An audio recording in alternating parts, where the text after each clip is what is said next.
Guys, we are back after a week off. The UFC is back with a banger fight. Dominic Reyes versus Carlos Ulberg.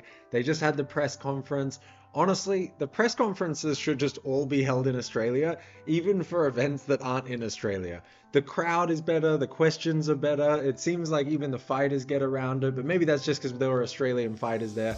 Australians are just better at banter. That really is what it is, but I'm going to react to some of the best clips and then also break down the main fights that are on the card. It's good to be back, guys. Starting up, we have this.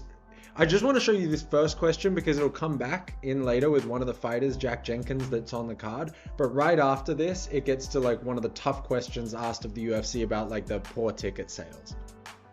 I wasn't doing the audio, so start now. Last question, Jack, over here, man. Dude, I know the journey you've been to get back up here. You spoke about the mental struggles, the physical struggles, just getting back in the gym. What does it mean for you right now to be sitting in front of this crowd and it actually being real that you're back after overcoming all that adversity? Yeah, look, I said it during the week. I'm probably the only fighter in the history of the UFC to fall upwards off a loss. Somehow I've ended up at the press conference and at the open workouts and on the main card. So I'm taking it in my stride and I'm happy to be here. This guy will come back in, but even just right out of the gate, like, as I don't see other fighters being lighthearted like that after their loss, but like, and still, you know, answering the question. It's just so often these press conferences are so serious and every fighter's just like not saying anything or doing anything. It's like, have a bit of a laugh at yourself. At least the crowd gets to know who you are, right? And he'll come back because he does very well in this press conference. But let's get to the tough question. Thanks. And Dave Shaw, just wanted to ask you, there's been reports about like low ticket sales and all that sort of stuff. Is that an issue for you guys? And quite frankly, is there a ticket sales issue? Like, just straight up, is there a ticket sales issue? Do you guys care about it? I feel like at the press conferences that happen these days, like, that question would not be asked outside of Australia for some reason. No, man, not at all. Listen, from the very beginning, we've taken the long run. We're playing the long game with I'm going to 2x the UFC speak for you real quick. Australia. We mentioned being first year in 2010 with UFC 110. We opened up the office playing the long game in 2014 when Costco opened up the UFC Australia office in Sydney, and then in 2015 when we held the biggest event in UFC history with Ronda and Holly in Melbourne. We overturned the ban of the Octagon here in WA in 2017. We had a fight of the year in 2023 with your boy Vulcan in Islam. We'll continue to take the long run in Australia. We know you guys are a sports mad country.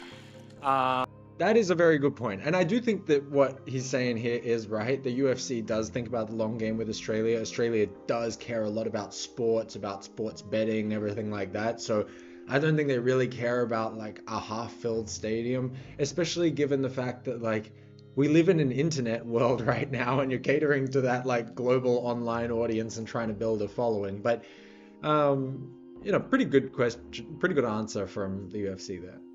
Moving on to, check this. And for us, you often hear Dana talk about how MMA is going to be the biggest sport in the world. Our viewpoint on Australia is one of the top markets we go to every year is that this is going to be a massive sport in this country. It is also a pretty special card. I mean, think about us having more regional athletes, more Australian and Kiwi athletes on this card than we've ever had in the past. We've got a first-time female athlete from New Zealand, a first-time athlete fighting on the card as well. This It's goes really important for us to basically build the for future. In terms of the quality of athletes, a minute guarantee someone from this card is going to be next just Jack Della, and that's what we're invested in. Talking. But is there an issue for this event? Is there an issue? Do you hear that? He goes, but is there an issue for this event? Let's hear that again. We're invested in. But is there an issue for this event? We do not Like, answer the question, motherfucker. What are you talking about? see an issue for this event. We do not see an issue for this event. Anyway, moving on. The next thing I wanted to talk about was just some of the funny crowd questions that come up. We go to minute 22:54 and check out this chick. This is fucking hilarious. This question is for Reyes. She's like nervous even thinking to ask it. The question's for Reyes. Do you agree with everyone else that Carlos is the best looking guy in the UFC? Man, Like, what question is that? I like that the crowd gets into it. They do ask some really good questions. There were some ones that we don't have time to really include. Otherwise, you could just go watch the whole press conference, right? But I'll get to another one in a second. But fun question. Do you think that do you agree with everyone that you're fighting the best looking fighter in the UFC? and I gotta fight this ugly ass dude right here. Are you serious? And then Dominic Reyes is actually trying to be funny. Like, I actually feel like of all the UFC fighters, Dominic Reyes could be Australian. Like, I know he's American, obviously, but he has that, like, Australian sort of spirit and culture in him. Doesn't talk too much trash. That was one of the things that I noticed about Carlos Ulberg and Dominic Reyes in this press conference, is that, like, they didn't really talk much trash. And none of the fighters really did, but it was still fun. Which is, like, again, why I think that all press conferences should just now be in Australia, because imagine if there was some actual heat or trash talk added to it. But I think that these two guys are both ready for a real fight. This is going to be such a great fight because both guys think that they're going to win. Oh, I mean, so I'll break it down more in a little bit. But moving on to this other funny question from one of the crowd members. 2054. We're going to move to some fan questions. What do you got, buddy? Hey, there were rumors a few months back, if JDM won the belt, we get a pay-per-view with him as main event in ROC. What happened to that? What happened to our pay-per-view main event? Hey, we made our champion. Like, give us our main event. What's going on? It's still possible. Guy's going to be a champ for a long time. I like that confidence from the UFC that he's going to be champ for a long time. I know he's, like, placating the kid, but, you know. Hopefully, eh? What did he say? Guy's going to be a champ for a long time. Hopefully, eh? Hopefully, eh? Fucking Australian accents. In some ways, I'm honestly glad I don't live there anymore, because having to deal with some of the Australian accents is brutal, honestly.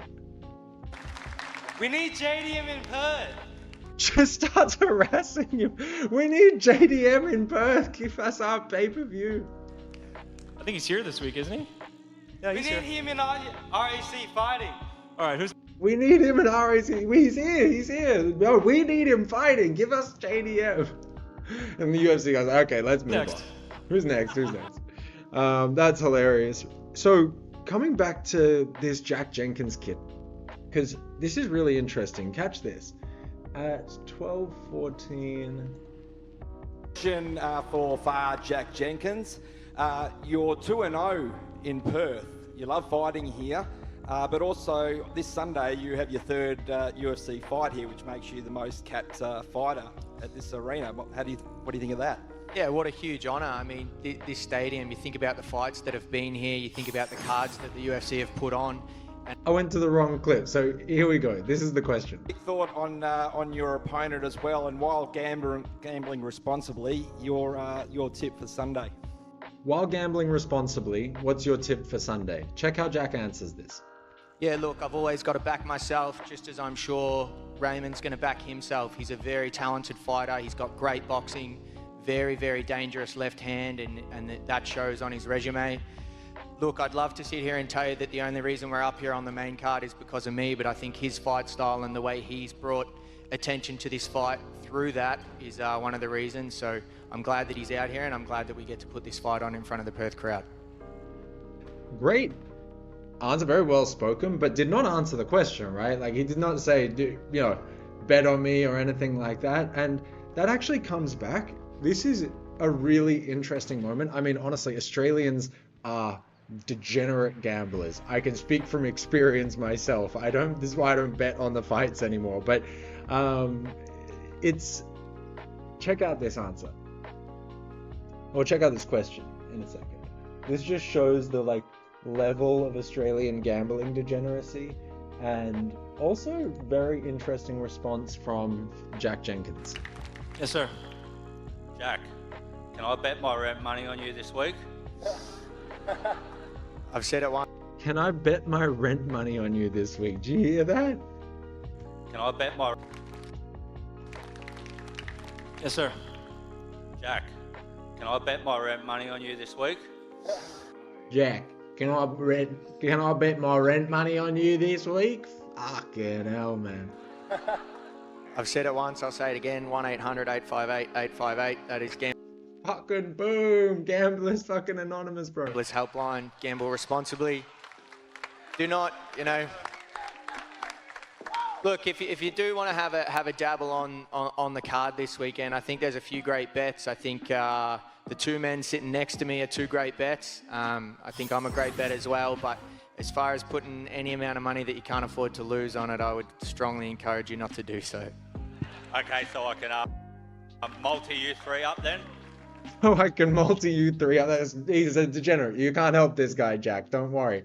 But that's a great response, right? I mean, you know, has fun with it, has the serious tone. He clearly has some like values, the type of things that like fans can really get behind, and then, you know, still actually answers the question. Like, if you are betting, there's some good bets here. The only thing I didn't really like is that he doesn't sound super confident in himself as he says that. Like, you know, he's basically acknowledging like he could lose, and I think he is coming off a loss, so, you know, that's the only part I don't love there, but it is what it is. It's a very honest, authentic response. I think that if more fighters actually handled press conferences like Jack Jenkins, and if you got good questions from the, you know, not only the crowd, but the actual media members, for God's sakes, it would do better. There was one other banter moment that Jack had. There were a few other things. A lot of this press conference was really, you know, the fighters, especially Ulberg and Reyes, just like talking about their momentum and wanting to go for that belt, but understanding that they have like a real test in front of them. So I'm really interested to watch these fights.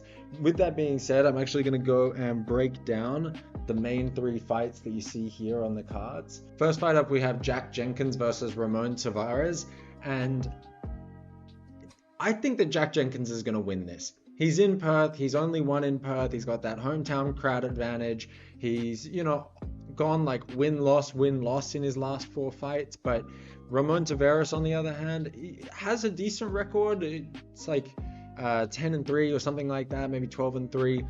But coming off a loss himself as well, and has had one other UFC win, one contender series win. The UFC win that he had was avenging the loss on contender series, and I think it was like a split decision win. So he's not like fantastic or anything like that, and I imagine the UFC is really trying to build a bit of a star in Jack Jenkins. It is a featherweight fight, so I'm gonna go with Jack Jenkins by decision. Moving on to Jimmy Crute versus Ivan Erslan. Ivan Erslan is on a 2-fight skid. So he said in the press conference, like, I know it's do or die. And I really do think that he's going to come in there to like win for sure. But I think Jimmy Crute's just too good. I know that he's had, you know, ups and downs in his career and things like that, but he is a good fighter. He has solid experience, some really solid wins. So I see him dominating this fight and probably getting a knockout, honestly. I see him being able to outclass Ivan on the feet and probably getting like either a KO in round 1 or a TKO in round 2. Moving on to the main event, Carlos Ulberg versus Dominic Reyes. Man, this is... I don't know what's going to happen here, man. Like, who do you pick out of these two guys? I think that Carlos Ulberg has the momentum. He has that like 8-fight win streak, soon to be 9-fight win streak if he can get this one done. It wasn't the best performance against Jan Blachowicz. Both guys really do respect each other, but they are coming in to bang. It's going to be a great striking fight. I just see this being like a war on the feet. And, you know, Reyes seems to think it's not going to go the distance, but I could see it going the distance. Just in terms of being a sledging match. Dominic has been knocked out, to be fair. And Ulberg does have the power to knock him out. Man, it's hard. I imagine that Carlos Ulberg has better striking than Dominic Reyes, especially with all the training that he's done with Israel Adesanya and everything like that. So, and you know, training out his city kickboxing is just such a good gym. I'm gonna go Carlos Ulberg by KO, proper KO, like walk-off KO in round 2. That's my prediction for the main event. I see Reyes coming in, trying to close the distance, and Ulberg just throwing an uppercut that catches him and putting him out, because I think that Carlos Ulberg is going to be too aware of that step back shot that Dominic Reyes likes, and he's going to be trying to create traps for Dominic Reyes to walk into, and he's going to punish him really bad. You got to remember, Carlos Ulberg, like on top of training with Adesanya, trained with Mark Hunt for a very long time. So like that setup uppercut, I'm sure he knows how to put that on a guy like Reyes, and that's how I see it going. There are some other fun fights on the card, just quickly, if you're still interested. There's Jake Matthews versus Neil Magny. I think that Jake Matthews is going to win that fight. He's on a 3-fight winning streak. Neil Magny won his last one, but honestly, lately he's just been a sacrificial lamb to the up-and-coming guys and a way to get another really good name on your belt. So I see Jake Matthews taking that. You have Justin Taffer versus Louis Sutherland. Now, I cannot believe that Justin Taffer's on another card. I obviously can, like, especially in an Australian card, but I do not see him winning this fight. This is Louis Sutherland's UFC debut, but he looks like a beast. I think I don't have any faith in the Taffer boys anymore. It doesn't make any sense to think that they're going to win a fight. This is definitely going to be a striking fight. Pretty much all of Louis Sutherland's wins are by KO, but I don't see him getting the win here. Last one I wanted to talk about is just Navajo Sterling versus Rodolfo Bellato. The reason that this fight will be interesting is because Rodolfo Bellato was that guy that faked the being knocked out from the up kick from Paul Craig, like when he took it to the neck and then like played being unconscious. So it'll be interesting to see how he takes his fight coming back. I'm actually going to go with Rodolfo Bellato for this. Navajo Sterling is a really great fighter, but I think that Rodolfo Bellato wants to repair his reputation, and I do think he's a really good fighter, and I just think he made a really dumb mistake when he tried to do the Brazilian soccer foul thing. So this is going to be a fun night of fights. I'm based in South Africa, where this main card is going to start at like 4 a.m. my time. The prelims are going to start at 1 a.m. my time, so it's going to be a nightmare to get up and watch it, but let me know if you're watching it, what you think of the card, what you think of the press conferences, or the press conference, or the matchups themselves. If you think that my picks are right, I'd love to. Or if you think my picks are wrong, I'd love to hear what you think and why you think so. I'd be open to having my mind changed about Dominic Reyes, because how can you doubt him after the performance that he had with John Jones? But Carlos Ulberg could be a better straight striker than John Jones. Not when you factor in like MMA and all the other things that need to happen and everything like that, but anyway, like, subscribe. It's good to be back, good to be making UFC content again, and yeah, see ya.